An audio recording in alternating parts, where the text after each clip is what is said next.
আমার প্রিয় রাজ্যবাসী, আমরা বিগত মার্চ মাস থেকে কোনো সময় জনতার কারফিউ, কোনো সময় লকডাউন, কোনো সময় লকডাউন 2, আবার কোনো সময় লকডাউন থেকে বেরিয়ে আসার রাস্তা তৈরি করছি। আমরা ত্রিপুরাবাসী জাগ্রত এবং আমরা প্রমাণিত করেছি যে আমরা করোনাকে পরাজিত করতে জানি। বন্ধুরা, 5 এপ্রিলের আগে ত্রিপুরাতে পজিটিভ কেস শূন্য ছিল, কিন্তু পরবর্তী সময়ে আমাদের আত্মীয় স্বজন, পরিজন, বন্ধু বান্ধব বা কর্মক্ষেত্রে ত্রিপুরার অনেক লোক অন্যান্য রাজ্যে ছিলেন, যারা হটস্পট থেকে নিজ নিজ বাড়িতে ফেরত এসেছেন। আর তারপর ত্রিপুরাতে পজিটিভ কেস সংখ্যা বেড়েছে এবং সেটা কালকে বিকেল পর্যন্ত 1441 টোটাল পজিটিভ কেস ছিল ও তার মধ্যে 1199 জন রিকভারি হয়ে গেছে। Recovery rate 79.5%, death rate 0.07%। Per million যে রিকভারি রেট রয়েছে সেটাও ত্রিপুরাতে প্রায় 17,146। ন্যাশনালের যে রেট রয়েছে তার প্রায় 3 গুণা। বন্ধুরা, আমরা সবাই মিলে করোনাকে মোকাবেলা করছি, কিন্তু তার মধ্যেও সিপাহীজলাতে 3টি ব্লকে আমাদেরকে কন্টেনমেন্ট জোন ঘোষণা করতে হয়েছে। সাউথের গোমতিতে কিছু জায়গায় পজিটিভ কেস সংখ্যায় বেশি রয়েছে।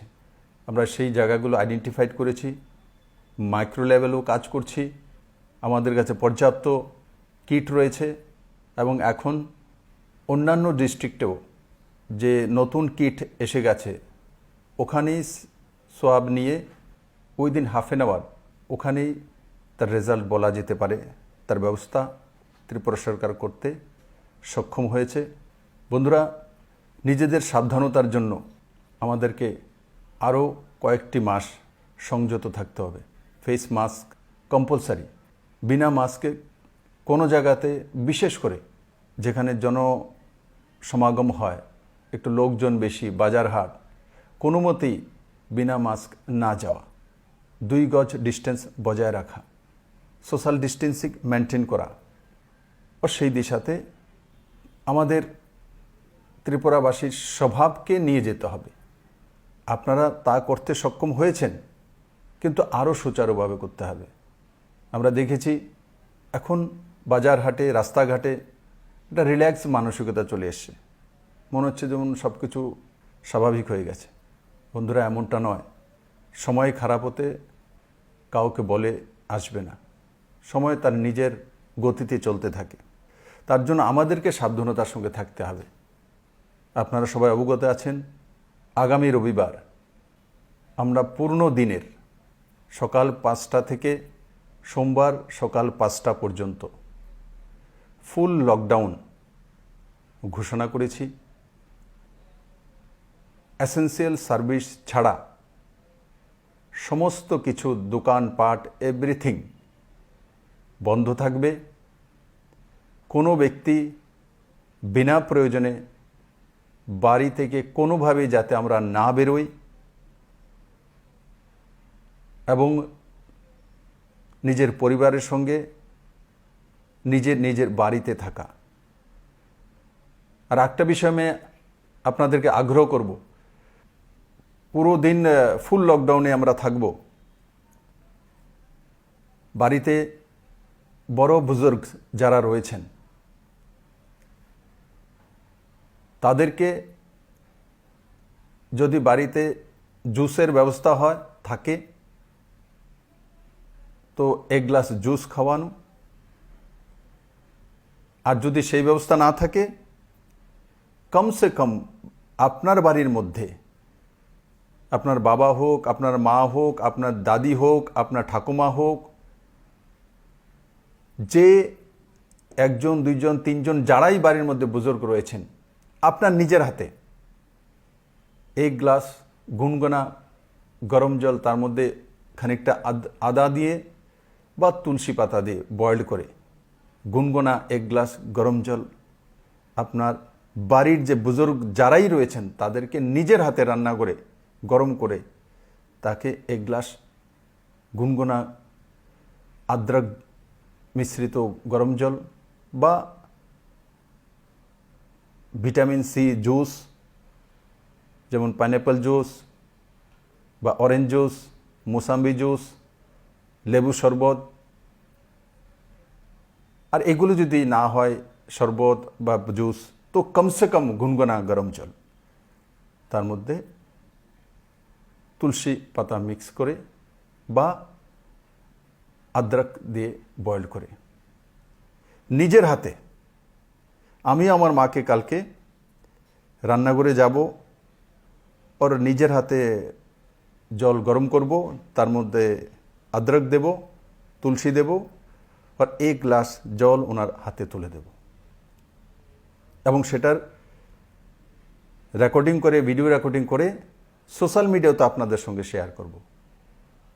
আমিও আপনাদেরকে নিবেদন করব, আপনারাও নিজ নিজ বাড়ির বড় বুজুর্গ যারাই আছে তাদেরকে এইভাবে গুনগুনা জল দেওয়ার ব্যবস্থা করা বা ভিটামিন সি এর কোনো জুসের ব্যবস্থা করা ও নিজের হাতে করা, কাউকে না বলা।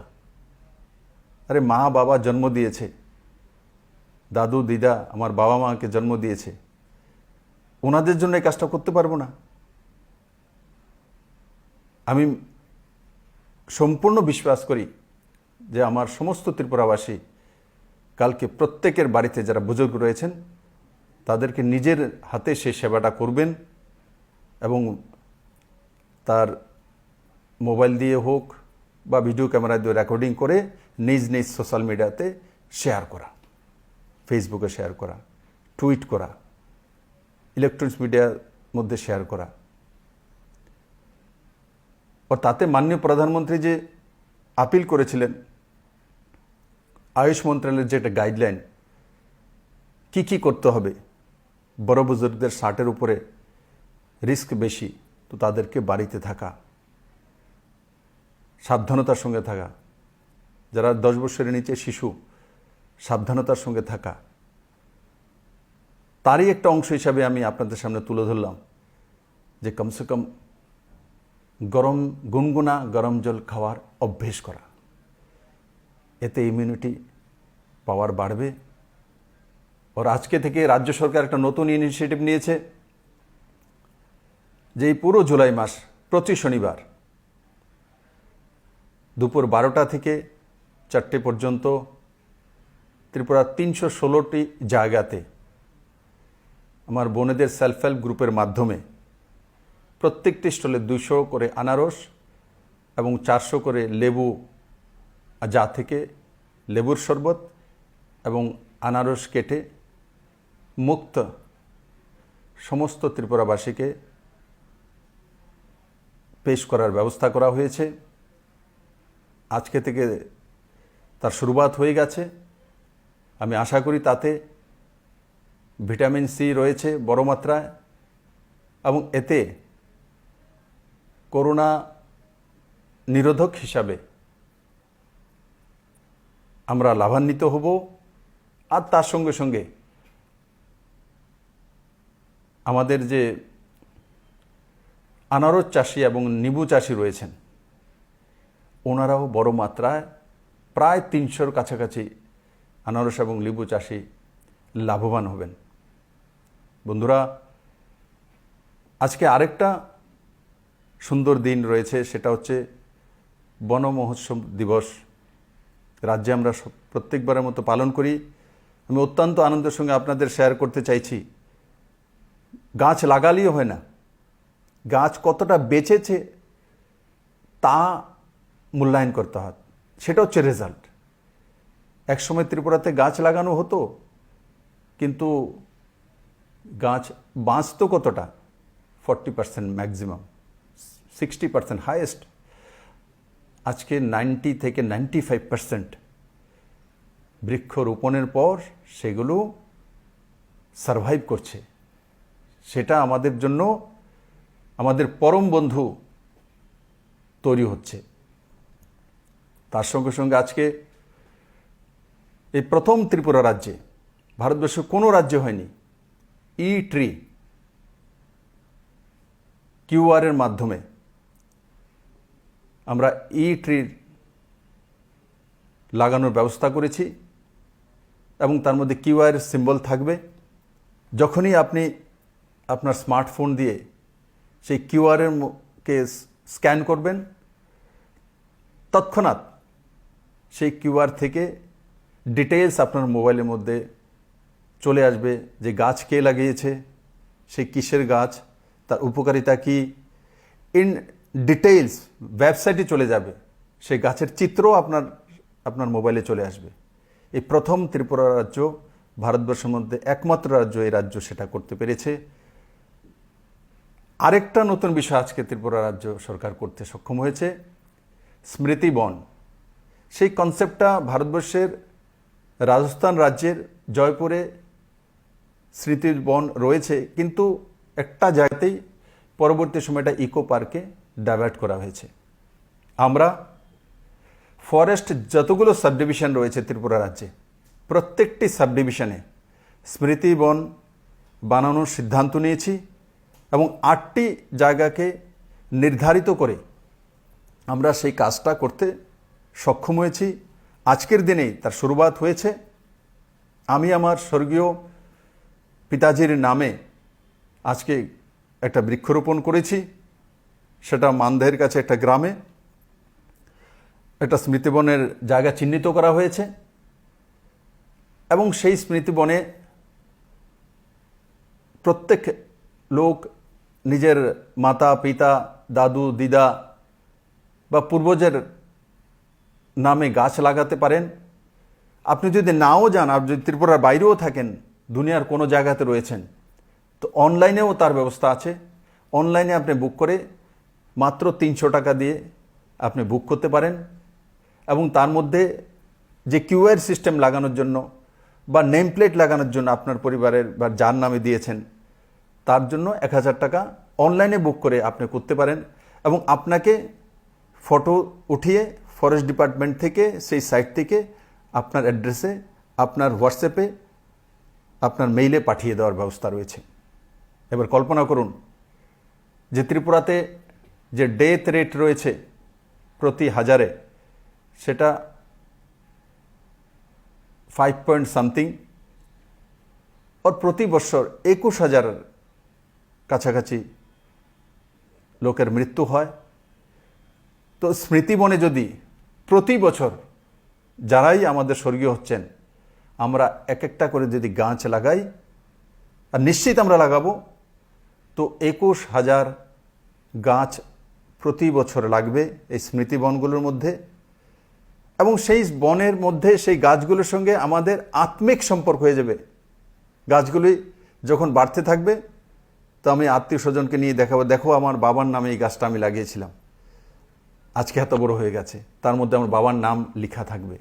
একবার কল্পনা করে দেখুন কত সুন্দর লাগবে। আর যখন এই স্মৃতিবনের মধ্যে আপনার বন্ধু বান্ধব আত্মীয় স্বজন পাড়া প্রতিবেশী প্রত্যেকের স্বর্গীয় জনের নামে একটা গাছ দেখা যাবে, কতটা আত্মিক হবে সেটা। আর তাকে পাহারা দেওয়ার জন্য কোনো ফরেস্ট গার্ডের দরকার হবে না, কারণ আমাদের আত্মিকভাবে তার সঙ্গে সম্পর্ক, কেউ সেই গাছ কাটবে না, প্রত্যেকে জানে যে ওনার বাবার নামে লাগিয়েছে। এতটা মানসিকতা আমাদের মধ্যে রয়েছে। আর আমি হিসাব করে দেখেছি এই 21,000 গাছ প্রতি বছর যে লাগাবো স্মৃতিবনে, সেগুলো যদি 30 বছর পর্যন্ত 21,000 গাছ বড় হয়, তো একটি গাছ বিভিন্নভাবে আমাদের সাহায্য করে, অক্সিজেন দিয়ে করে, গ্লোবাল ওয়ার্মিংয়ের মাধ্যমে করে, মাটির সুরক্ষার মাধ্যমে করে, বনায়নের মাধ্যমে করে। এই সবগুলোর মধ্যে দিয়ে দেখেছি আমি হিসাব করে 3,255 কোটি টাকার আমাদেরকে লাভান্বিত করে 21,000 গাছ। আর প্রতি বছর 21,000 করে 30 বছর যদি আমরা হিসাব করি তো প্রায় 6,30,000 গাছ 30 বছরে লাগবে। আর সেগুলোর যে মূল্য শুধু ত্রিপুরার জন্য নয়, পুরো ওয়ার্ল্ডের জন্য সবচাইতে বড়, যে আমাদেরকে প্রাণ যে দিচ্ছে অক্সিজেন। এভাবে আমাদেরকে এই স্মৃতিবন আমাদের জীবনশৈলীকে সাহায্য করবে, ত্রিপুরাকে মুক্ত হওয়া দেবে। শুধু ত্রিপুরা নয়, পুরো দুনিয়াকে এক নতুন দিশা দেখাবে।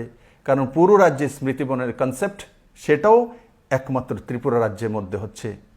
আমি আশা করি বন্ধুরা এই দিকগুলি আপনাদের ভালো লাগবে, আপনারা নিজেরা নিজেদের করে নেবেন এই বিষয়গুলিকে। আর কালকের যে লকডাউন, সম্পূর্ণভাবে নিজ নিজ ঘরে থেকে মানা, বাড়ির বাইরে না যাওয়া, রাস্তায় না যাওয়া, আর যেটা আমি বলেছিলাম বাড়ির বড় বড় বুজুর্গ যারা রয়েছেন তাদেরকে নিজের হাতে রান্না করে যান। আরে হন না আপনি এমএলএ, হন আপনি মন্ত্রী, হন আপনি মুখ্যমন্ত্রী, হন আপনি কোনো অফিসার, হন আপনি কোনো অন্তদের কোনো পরিবারের লোক, আমরা সবাই এক। মা তো মা হয়, বাবা তো বাবাই হয়, পরিবারের বড়জন তো গুরুজন হয়। একদিন তো নিজের হাতে গরম জল করে গ্লাসে ওনার সামনে তুলে ধরি। আমি আশা করি আপনারা সবাই মিলে এই কাজটা করবেন। সবাইকে অনেক অনেক ধন্যবাদ। ভালো থাকুন, সুস্থ থাকুন।